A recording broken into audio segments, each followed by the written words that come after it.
as I prefaced my comments this morning, I'm very cognizant of the fact that many of the drugs that I'm going to discuss are not easily accessible or in any way accessible here, as I'm sure Professor Harrison will have the same experience when he talks about what's coming even more so in the future.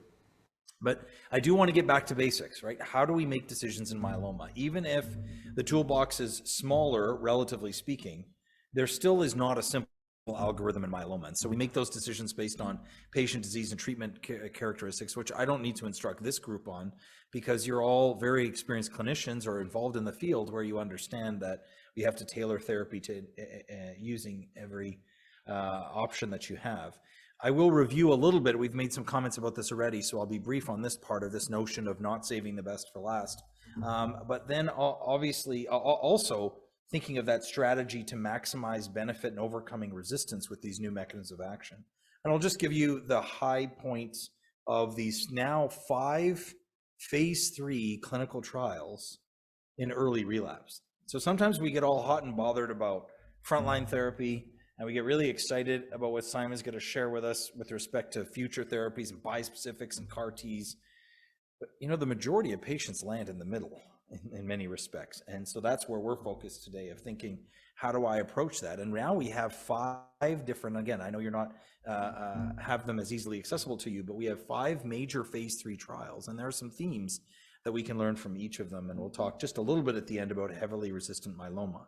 I demonstrated this slide to you in the morning, this concept of always going back to biology to recognize this battle that we shared this morning of the cure versus the control camp. So now we're talking about the part 2 of the 1-2 punch, right? Where now we're saying, what have I used in my front line? Now, what am I going to use in my second line of therapy to try and optimize outcomes for my patients? Because, as I showed you also this morning, we have this law of diminishing returns like situation.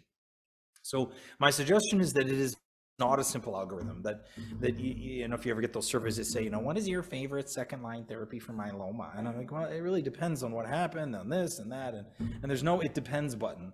And so I can't really answer those kinds of surveys, but it really is trying to have a strategy to do so, where we look at patients in early relapse, later relapse, and then in the so-called triple class refractory space, which I will explore a little bit, and then Simon will take it later from there.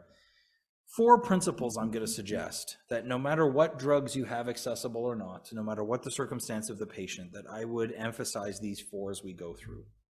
I've already talked a little bit about number 1, but let me reiterate that it isn't just a phenomenon of frontline therapy, but at really all lines of therapy, depth of response does matter. So we do want to achieve as deep a response as possible. Now, with time, our expectations have to be diminished. Right? I can't expect, and this is maybe why the CAR-T field and to some degree bispecifics are really disruptors, because we're starting to see depths of response that we never saw before in such heavily pretreated myeloma. But we have to set our expectations. But nonetheless, we do want to achieve a deep response. Secondly, we do have to respect the biology that I mentioned earlier today of the spectrum of myeloma. That you have to not just, no matter how perfectly predictive we think Jonathan was this morning when he shared with us myeloma genetics. I always learn from him every time he speaks. We're obviously in the same lab, and I have a privilege of working with him on a regular basis, but I always learn a lot from him, and he presented some really fascinating things today. But as we all know, any one patient can be an exception to the rule, right? I try to describe it to patients, and I'm sure you do with different analogies and so on. I mean, just because you're driving down the road and there's a red sports car near you, chances are it's speeding excessively, and a man between the age of 20 and 50 is driving it, or someone who's having some issues in life and they're over 50. But anyway, but it could be that grandma is driving the Ferrari this week. And we have nothing that's perfectly predictive. So there are high-risk features that we always list in our stratification based on cytogenetics and initial presentation. That's the sort of the genotypic side of things, but we also have to look at the phenotypic side of things. How has the patient genuinely behaved? We all have patients in our practice like this, don't we? That have no measure of high-risk disease, and yet they're inordinately resistant to treatment. I have a patient like that I just saw last week that I was trying to get onto our clinical trial, who then developed really quite dramatic extramedullary disease. By contrast, we have patients in our practice that have on paper high-risk disease, but don't really behave that way. So I don't want us to label people too simplistically as we care for them. And then we balance this efficacy and toxicity. And this is, some of us have had some conversations about this over the course of the day. This is genuinely the art of myeloma, of making sure that, as I say it all the time without trying to be trite, I don't treat myeloma, I treat people. And I want to listen to them. And we're going to see that issues like patient preference are playing a much greater role in the selection that we have. This whole notion of, I do a series of CMEs over the course of the year, and I do this series called, we call GDU, the Great Debates and Updates. And so we try and get, things that are new and updated, but also debates. And then we have a special series where with each session, we throw on something that's a little bit out of the ordinary. So we did a session on equity. We did a session on bone disease in myeloma. And then I did a session on communication skills, because it's always something that's dear to my heart. And it was fun. So I gave the perspective of what, as clinicians, what should we be very aware of, and what should we know as we communicate with our patients? Because there are things that we think we do well and other things we don't. And I base it on the advice that my father gave me when I was accepted to medical school. I got to understand, my father was a urologist. And he said to me, Joe, God made you with 2 ears and 1 mouth for a reason. So you need to listen more than you speak to your patients. Now, as a urologist, I don't know how much listening they're doing down there, but teach their own. But and I tease him about it. But I know he was a master clinician in the way he cared for his patients, and we can't replace that. And even though we think about how busy we are, I mean, in the presentation that was given earlier, the excellent presentation on equity and equality, there's discussion. Oh, I'm in a busy clinic. How do I have time for this? Time communicating is time saved. Because you build that relationship, that inherent trust and relationship you build with your patient is absolutely fundamental. And we've demonstrated this more and more, and arguably we've demonstrated this more in oncology than in any other field, that our connection with our patients, the trust that is built between us and the patients, not only affects their, if you will, wellness scores and their satisfaction, it actually affects their outcome, including their survival. As you may have known, I think one of the most influential papers of the last decade was a study done in solid tumor, where they compared the standard communication between patients and the clinic. You call, leave a message, the nurse calls you back a few hours later, or this enhanced communication that they had built with giving patients an iPad to more physically and immediately communicate with their healthcare team, hoping that it would improve the quality of life of those patients. Well, it didn't only improve the quality of life, it actually improved their survival. It's like when we see these programs now where palliative care prolongs the life of patients, it almost sounds paradoxical, but it's done because patients will be more adherent, patients will be more willing to share their symptoms, patients will be more trusting of the advice we give them. Anyway, I'm going on a bit of a rabbit hole here, but at this Great Debate series, so I gave the physician's perspective. I asked one of our amazing nurse practitioners to give a talk on shared decision making, and then I asked our new president and CEO of the IMF. He himself is an African-American myeloma patient. He's from Ethiopia. He's had myeloma for over 25 years. And I asked him to give a talk on what I wish my doctor would tell me. And it was really quite enlightening. And so it's all to remind ourselves that this listening becomes important, because we can read the textbook toxicity of whatever therapy we're giving, but we have to respond in real time. And I think this is what makes a difference. And in a country like New Zealand, it's easier for me to have this conversation, where the majority of myeloma patients are cared for by hematologists, at least to a certain degree. Whereas in the US, more often than not, myeloma patients are cared for a solid tumor oncologist who spends less than 5% of their time doing myeloma. So they have much more simplistic algorithms because they're treating 40 different tumor types. And so they don't really have a strategy to dose reduce this, or they don't fully appreciate the dexamethasone reduction service that I was joking about earlier today. And this is fundamental, because I really do believe that this will influence. I mean, I saw a patient the other day who came for an expert opinion who'd been on about 4 or 5 different start and stop like approaches over this last year. Sometimes when you have too many tools in the toolbox, people play with them for too short a period of time, right? Like the kid that has way too many toys and plays it for 3 seconds and throws it, asks for the next one. And so this patient had clearly been, frankly, I hate to use the word mistreated, but was not optimally treated, because they had been given the start and stop like treatment. And that's how we breed resistance in myeloma. And so being able to use what we have carefully is important. And then lastly, overcoming drug resistance, which we'll talk a bit about as we think about it. Now, this is not to make anyone feel badly, but this is like a laundry list now. This isn't the guidelines documents. I mean, this is just, you have all these different options in early and in late relapse. And so it behooves us to help our community oncology colleagues in the US make sense of it. But how do we make sense of it? Well, really, if I could only show one slide, I guess I would show this one. And you're all familiar with it, and so there's no need to go through a lot of detail. But any one of these factors, be it disease, therapy, or patient-related, will influence your choice and the dosing of your choice. One of the things that I think is part and parcel of this optimal therapy of patients, it's not just saying, I give this drug. It's the dosing we give. We were chatting a bit about this last night at dinner. There is barely a drug in myeloma. In fact, I would argue there really isn't a drug in myeloma that we're using now the way it first came out. Every drug goes through an evolution, and we learn how to use it more effectively with less toxicity. Whether it's been twice weekly to once weekly bortezomib, twice weekly to once weekly carfilzomib, as I'll show you in a moment, twice weekly to once weekly selinexor, or it's been subcutaneous, IV to subcutaneous daratumumab, or IV to subcutaneous bortezomib. Every drug, the dosing of belantamab, which is a bit of a challenge to say the least, all of these things we can do, and we've learned over time. And so being able to that in and of itself makes a huge difference. So the therapy itself and the patient-related factors, of which I've also included here, the patient preferences, their comorbidities, and you know all of this, so I don't need to go through a lot of detail. Lastly, and I've already intimated this already, that myeloma really isn't one disease. I wish every patient was like this green line. Deep response, stays in there for a long time, slowly biochemically relapses, gives you time to think about it. More patients behave like the blue line, where they have that classic curve I showed you earlier. With each relapse, they're shorter time, but then we are constantly humbled, aren't we, by people like this red line. In fact, there could be even a darker red line where those don't even have a response. I saw a patient said last week with just primary refractory myeloma, no matter what we threw at it. And it is very humbling, isn't it? I mean, I attended the funeral of a patient not long ago who whatever we did, she died within 1 year of her diagnosis. She was in her 40s, and she had one of the most aggressive forms of myeloma I've ever seen. The day of her diagnosis of myeloma, we also diagnosed her with breast cancer. So there's clearly a genetic phenomenon, but it is humbling to remind ourselves that, and so we can't put everybody in the same bucket.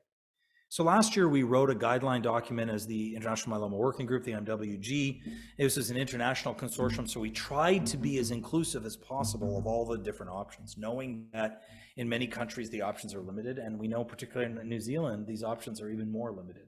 And so it hurts my soul a little bit to show you all these letters, a bit of this alphabet soup when not available to you. But the general parameter is to divide patients into those who are lenalidomide sensitive and those who are lenalidomide resistant, understandably so by virtue of the fact that we, at least as much as possible, have lenalidomide maintenance therapy when available. And so there are what we call the preferred options and the alternatives. And that's very much dependent on what's available and what's accessible. So as I've mentioned before, we initially think about early relapse, then my suggestions are as follows, is that we try to use a mechanism of action that has not been used before, if at all possible, not to continue lenalidomide maintenance if someone's progressing on it. So some of us chatted about this during the break, but immunomodulatory resistance to lenalidomide, and I think we're getting a better handle on it now more than we've had before, is really a common phenomenon independent of the dose. So some will say, well, I have someone on a very low dose, or can I really put them down to a low dose? I'm very comfortable doing that. I have many patients on even just 5 milligrams of lenalidomide, but when they progress on that, I'm not gonna get a lot of mileage out of increasing the dose and maybe adding some steroids. That may help a little bit. That may buy a month or two. But biologically speaking, that patient is becoming immunomodulatory, at least to lenalidomide resistant. And so I'm going to try and change that. Because otherwise, if you just add something else to it, you're expecting the add-on drug to do the overwhelming majority of the work. Now, there may be some exceptions to the rule in patients with very slow biochemical relapse, and there's always exceptions to every rule, but in principle, I wouldn't do that. And then, of course, when available, triplets are preferred over doublets. And part of that is by virtue, as I mentioned, that although I know not easily accessible, we have these 5 now different studies that have been published. And just give you the highlights of each of them, because it's really a mix and match between 2 different CD38 antibodies and 2 more well-known agents in pomalidomide and carfilzomib, and then lastly now the introduction of a newer class of agents, selinexor, an XPO1 inhibitor. So in the Apollo study, what was unique to this is really the first large phase 3 study where the daratumumab was given subcutaneously. And these are patients that had at least one prior line of therapy, or the majority had actually had 2 prior lines of therapy, where clearly adding the daratumumab provided a deeper response, both in overall response and in MRD negativity, although, as we can tell, the MRD negativity was not particularly high in this later relapse setting. And that, as you can see here, provided about a 5-month improvement in progression-free survival. Which was just updated at ASH last year, which again has pretty much not shown much of a major difference in terms of the primary endpoint of PFS of a 5 months improvement. This was following on the heels of the previously done Icaria study, which was done with isatuximab. So isatuximab, as you know, is another CD38 antibody. It has some differences with daratumumab that I'll point out in a moment, but this was given in similar patients here at least 2 prior lines of therapy.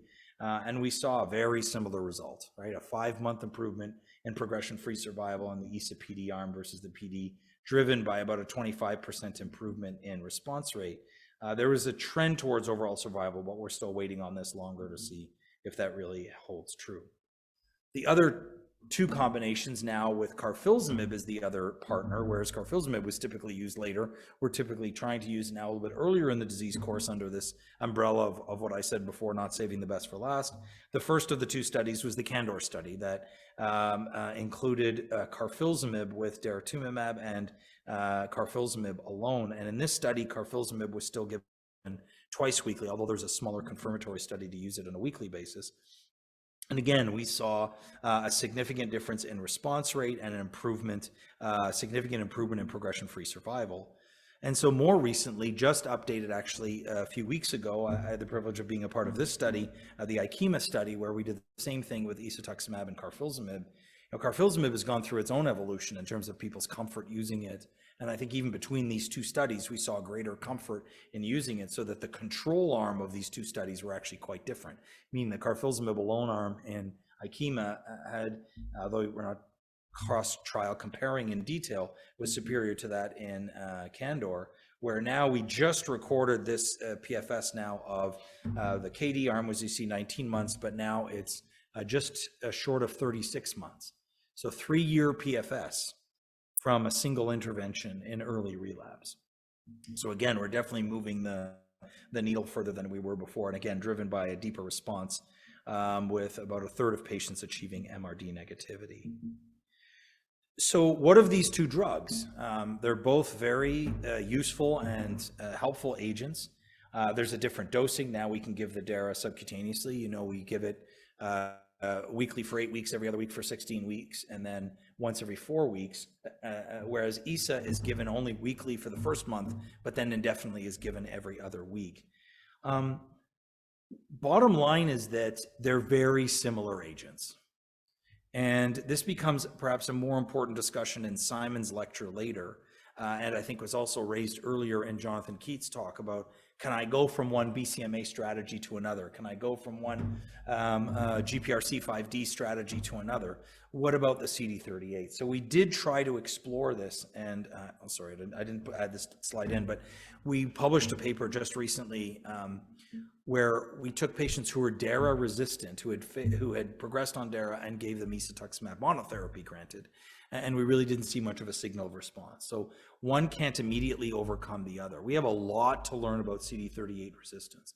There is some evidence that if we give patients a 6-month CD38 holiday, that they reconstitute more of the CD38 antigen. And so that may allow us to, if you will, retreat. Kind of if you treat lymphoma, you have a little bit of that in your thinking, right? Oh, like I've used rituximab before, I can go back to it again because CD20 is still being expressed. That same concept, but it's still a little bit early for us to conclude that. So here are the 4 studies that I've mentioned kind of summarized together, you know, with all of them having rather impressive hazard ratios and benefit to the patient. The last of the 5 is the Boston study that I also had the privilege of helping design back in the day. And I note a couple of things about this study that's important. One, the selinexor, for the first time in a large study, is given once weekly, whereas we start twice weekly. So I mentioned earlier the whole evolution of treatment. And I'll confess with you, in the early STORM data that we had and STORM study that we did, this is a tough drug to give twice a week. rather emetogenic, to say the least. And then, but we've learned over time, if we give it at a lower dose and give it once weekly, that it is more tolerable. The second thing I want you to notice about the design of the study is that the bortezomib in the intervention arm is given the way we tend to prefer to give it, which is subcutaneously and weekly. And then thirdly, that it is given indefinitely. It's not given over a fixed period of time and then stopped, which many of the previous studies had done. Obviously, in the control arm, bortezomib was given in the typical way, and of course, they're both given subcutaneously. And so we see here about a 4.5 month improvement in progression-free survival in this group, as you can see by the PFS curves here. So we've written a few papers about pragmatically using selinexor, because this is a tool that if you don't use correctly, you can cause damage, but if you use correctly, can be effective. And I'm not here to give you a lesson on pragmatically how to use selinexor, but a couple of things I list here are 4 sort of principles I follow. One is, this is not the kind of drug you give to a patient and say, if you get nauseated, call us, right? We proactively, and I like to use 2 anti-nauseants to begin with. I'm going to probably offend all of the neurologists here, but when I think of nausea, I think of 2 forms of nausea. I think of the classic stomach nausea where, you know, you want to throw up, you know, you've just eaten something that's just not right.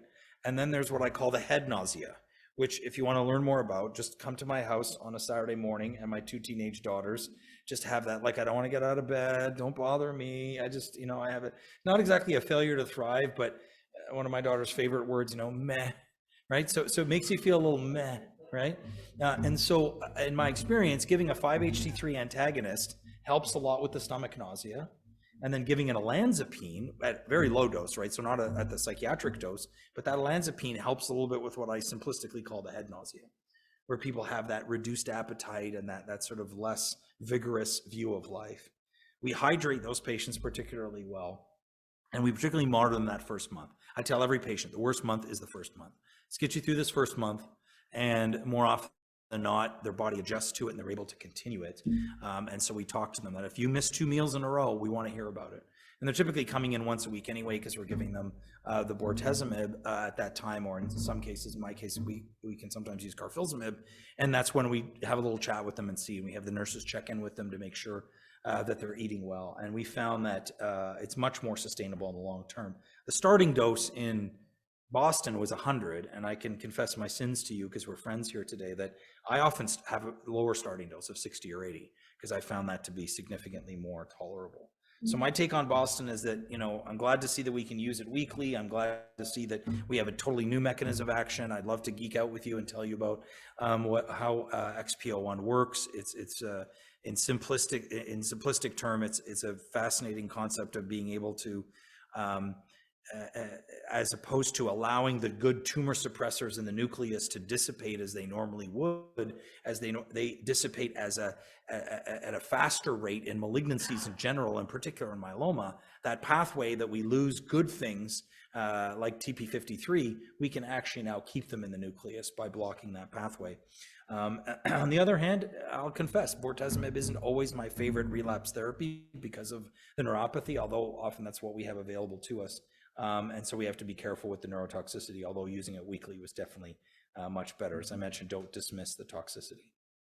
So in early relapse, more options than we've ever had before, albeit I know the limited use, as we've said here. Those are the principles. I won't repeat them again, but also know that there really isn't a perfect sequence. It's one of the most common questions we get, you know, what's the right sequence? There isn't a perfect sequence, and we haven't really established that, and it's only going to get more complicated as we start to bring what I'm going to close with over these next few minutes, what we have coming, and introducing them earlier. So when a patient becomes, in our definition, triple class refractory, at least they've been resistant to one proteasome inhibitor, one immunomodulatory drug, and one CD38 antibody.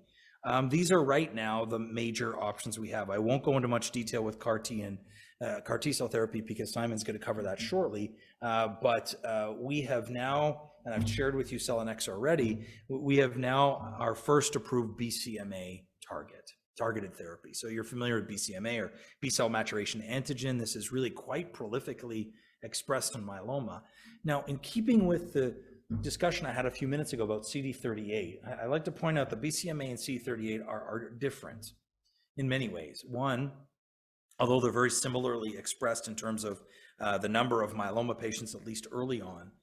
When we treat with a CD38 antibody, we truly do downregulate. One of the mechanisms of resistance is we do downregulate that CD38 antigen. We don't see that to the same degree with BCMA. BCMA is more preserved after someone has had a BCMA-directed therapy. It also appears, and again, I don't want to go too far out on the limb, that even smaller amounts of BCMA, even if there is some downregulation, may still be sufficient to leverage at least the mechanisms that we're currently using through antibody-drug conjugates, through CAR-T, and now through bispecifics. There is a form of true BCMA resistance that seems to happen in about 5% of people. So it's not very common, but it is something. So we're not typically checking someone's BCMA level. You know, in the early days of CD38, we did that, right? We're like, oh, who's going to be eligible? A little bit like, you know, when you have a lymphoma that you can't figure out, right? I think they just keep changing the classification of lymphoma to give pathologists a job. Like, I mean, it's ridiculous, right? And you're like, oh, you know, you have to check that it's expressing C. Back when I was in Canada, I remember at Princess Margaret Hospital, I remember I you know, to get approval for rituximab, I had to fax to the government the immunohistochemistry report that demonstrated CD20 positivity, right? Back in the good old days. But here it's a little bit different. And so true BCMA resistance we see in only about 5% of people. But our first BCMA directed therapy has been belantamab. You're probably likely quite familiar with it. This is a unique drug. I explain to patients this way. I say it's like a monoclonal antibody that hooks onto the BCMA, but it's got a backpack. And that backpack is a toxin that the drug doesn't like, and the backpack gets dropped in when the contact is made. And that gets engulfed, as you know, into the cell and can help destroy it. And that's why it's called belantamab mafodotin, right? As you can see here, because we've got that non-cleavable linker. And so different dosing was evaluated in the DREAM2 study and ultimately showed in single agent activity that this, one could argue until we had CAR-T, that this was the highest single agent activity drug we had had. So if you go, which I will show you in my Future of Myeloma lecture, we'll take a little walk down memory lane, what all of our single agent activities were. The overwhelming majority of them were between 20 and 30%. There are a few agents that are approved, at least in the US, that don't have single agent activity, primarily, or at least that did not demonstrate significant enough single agent activity to pursue an indication in that right. The one that had the most single agent activity but was not pursued that way was ixazomib, but other drugs like elotuzumab and then panobinostat, which has just recently been withdrawn, you know, did not have single agent activity, so they needed someone to work with them. But more often than not, these agents have all been in that 22 to 28 pretty much % range. Daratumab was 28, selinexor was 26, pomalidomide was 23. I mean, they're all in that range. So now it's slightly above that. But what was also different was the depth of response, where in most of those prior studies, the majority of those patients were in a PR.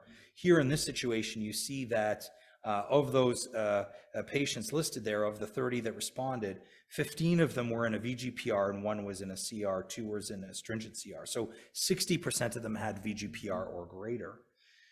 Now, what's the story here? It's, in a sense, generally well tolerated. It's an IV drug. It's given peripherally. It's 30 minutes.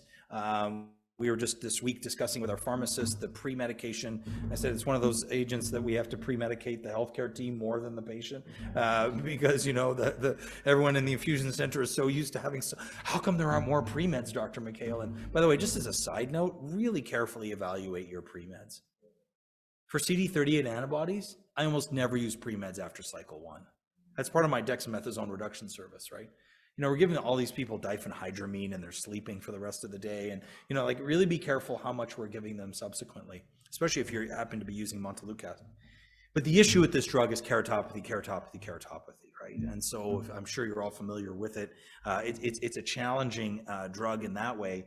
It's exciting in that it's the first BCMA therapy, a response rate, but this corneal toxicity, so if you have, we don't fully understand the mechanism, but we have some greater insight now because of a similar drug used in ovarian cancer that has the same toxin, where we're seeing the same kind of keratopathy. So the thought is that the toxin associated with belantamab mafodotin that gets dropped in for reasons that are unclear in about 3/4 of patients, so about 71 to 72% of patients, will have this keratopathy. So keratopathy just means in the cornea, there is slight accumulation of these little nodules that are likely from the toxin that thankfully are reversible.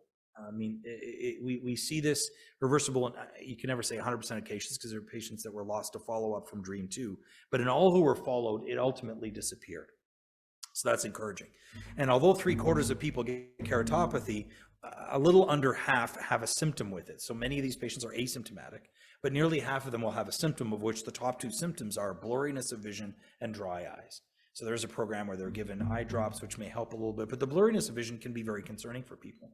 And so this goes back to my comment before about what am I choosing in triple class refractory? Sometimes it's pick your poison with respect to the toxicity, right? If this is someone who must drive for their living and this is a real challenge, that can be concerning.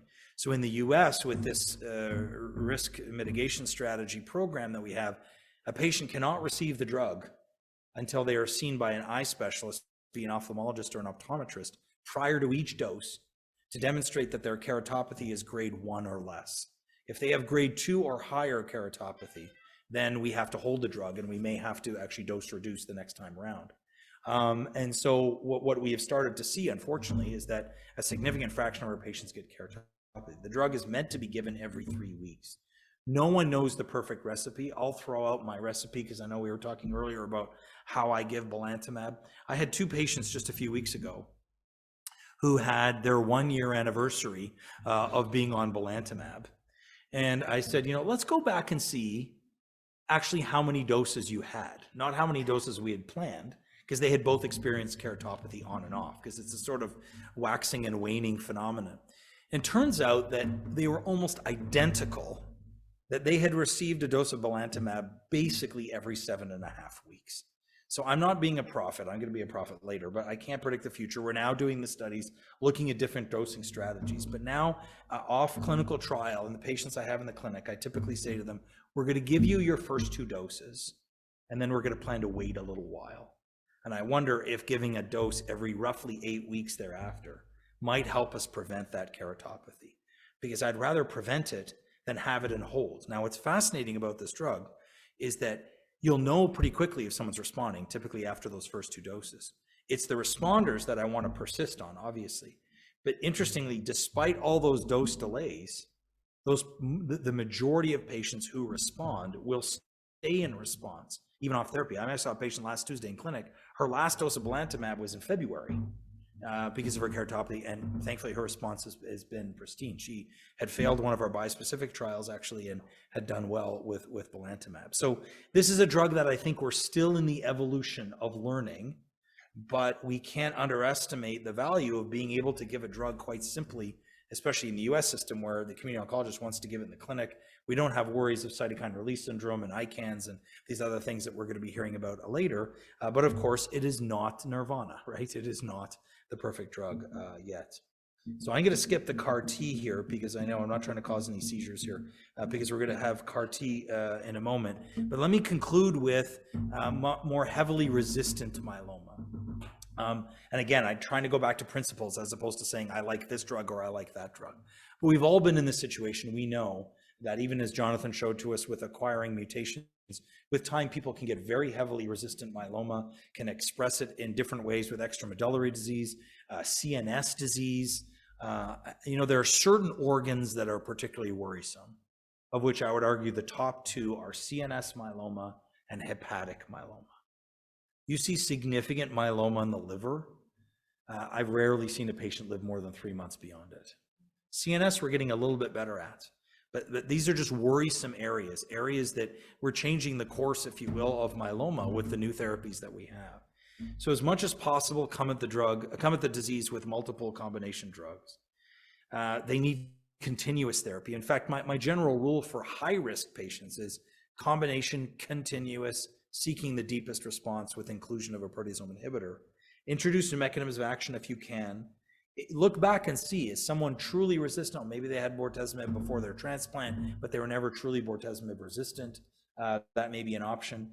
Beware of discordant disease. We don't see this too often, but we can. Again, I just saw a patient 2 weeks ago in clinic. She's been my patient for 15 years now.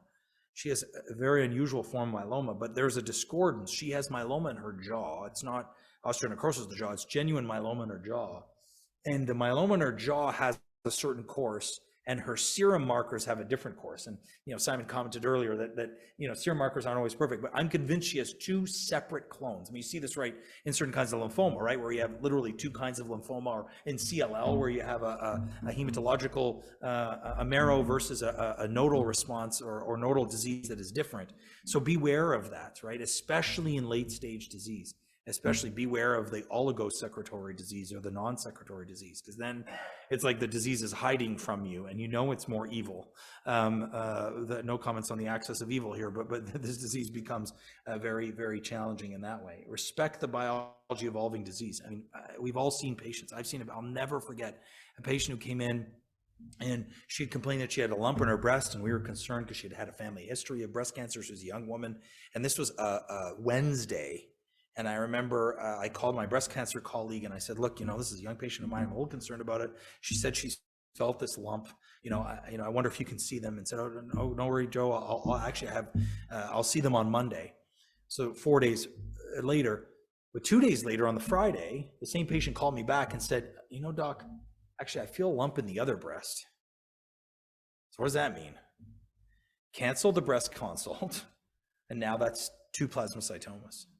And sadly, she succumbed to her disease about 4 months later, and she had a 38 centimeter mass in her abdomen that was just a massive plasmacytoma.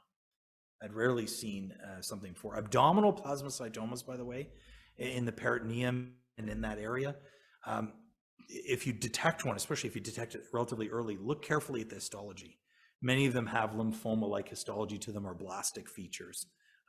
In that situation, I tend to use a more CHOP or DPACE-like regimen where I try and give more lymphoproliferative drugs. Anyway, I'm getting too far off the line here. This is also where we mentioned earlier this multimodality monitoring of the disease, because one measure may not be enough, because there may be the discordance, because, your M spike's fine, but they've got raging extramedullary disease. And then think about what's short-term and long-term. There are some short-term grenades that you can throw. We did a pretty large series with the use of DPACE chemotherapy, which is like throwing everything at the patient, dexamethasone, and then platinum, adriamycin, cyclophosphamide, etoposide. I remember the first time I described it to a community oncologist, he said, are you on crack? Like, what are you doing? Are you kidding me? You're giving me all this. And the combination can be very effective, but it's very short-lived. So it's a bridge to something else. If you don't have the something else, do you really want the last 2 months of that patient's life to be going through that? Because in our experience, at least 50% of people who get a DPACE regimen have to spend some time in hospital because it's not quite like transplant, but they get profound neutropenia and other complications. So we're going to hear shortly about some of these exciting emerging therapies in myeloma and CAR-T and bispecifics, different targeting agents and cell mods and combinations of the above, which is exciting. So I will stop there and thank you for listening, and I hope is helpful as you kind of think of the strategy of taking care of patients with relapsed disease.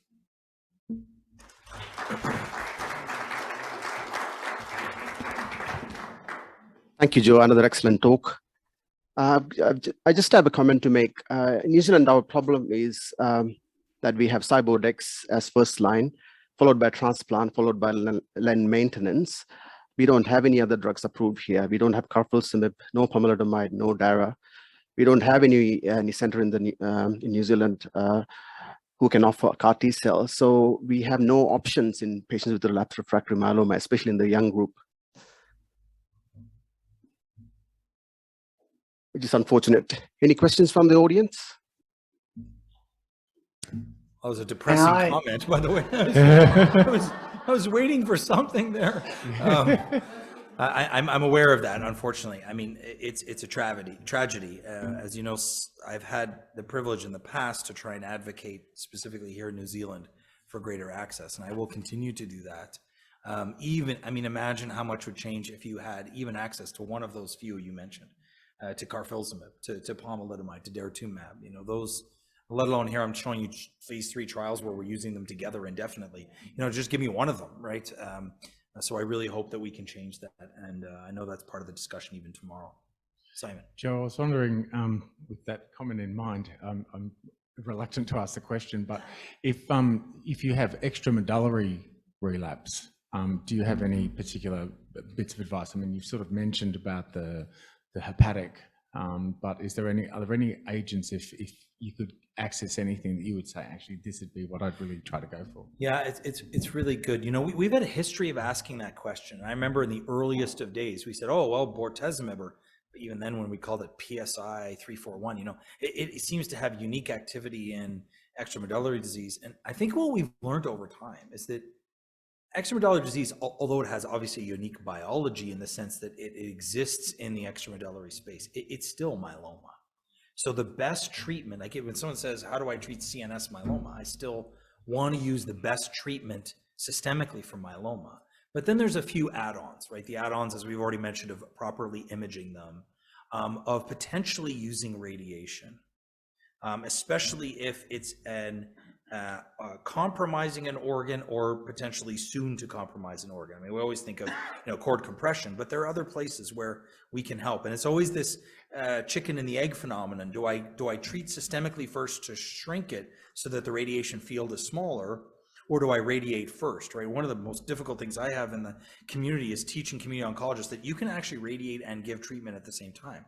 And so I see a lot of these situations where because in solid tumors, they don't like to do that, where someone, you know, has significant burden of disease, they wait for a radiation oncology consult, they get measured for the fields, they get their treatment, they wait for them to recover from it, then they go back to the medical oncologist, then they start on their therapy, and we're already 6 weeks behind. Right? So I think combined modality therapy, like when I talk about CNS disease, I always think of, you know, there's the systemic therapy, there's the potential craniospinal radiation. So I always like to ask the radiologist, are the meninges lighting up? Like, I want to speak to a radiologist who can help me, because when I look at it, I'm like, it's a boy, it's a girl. And I can't really, you know, I'm not that precise in my meningeal involvement on CNS. And then, of course, intrathecal in that case. Intrathecal is really the only other compartment where we would introduce chemotherapy. So for extramedullary disease, the best treatment possible, imaging is important. Be aware of prognosis, as I've mentioned, between, in particular, if there's hepatic. I think the only place that we're starting to see a little bit of a breakthrough on this really is with CAR T-cell therapy. I'm not sure we're quite there to be able to see with bispecifics yet, because so many of the bispecific trials have excluded people with CNS and certain extensive extramedullary disease. But I can think of a dear patient of mine who, unfortunately, also just attended his funeral, although he lived so much longer than anyone expected. This man had raging CNS myeloma, and I was able to convince the medical monitor to let us put him on a clinical trial with a BCMA-directed CAR T-cell therapy almost 5 years ago, and he went on to it, and he almost had 3 years of nothing. He always used to tease me. He's like, yeah, I love you, doc, but I'm glad I don't see you, you know, because he wasn't getting any therapy. Now he relapsed, sadly. We actually gave him another BCMA-directed CAR T, but and he had that for a while, unfortunately, and passed away. So I think the exception to the rule may be CAR T, but we need a little bit more time to develop that. Any other questions? That segues nicely into the next talk, actually. So perhaps we'll move on. Thank you. Thank you, Joe.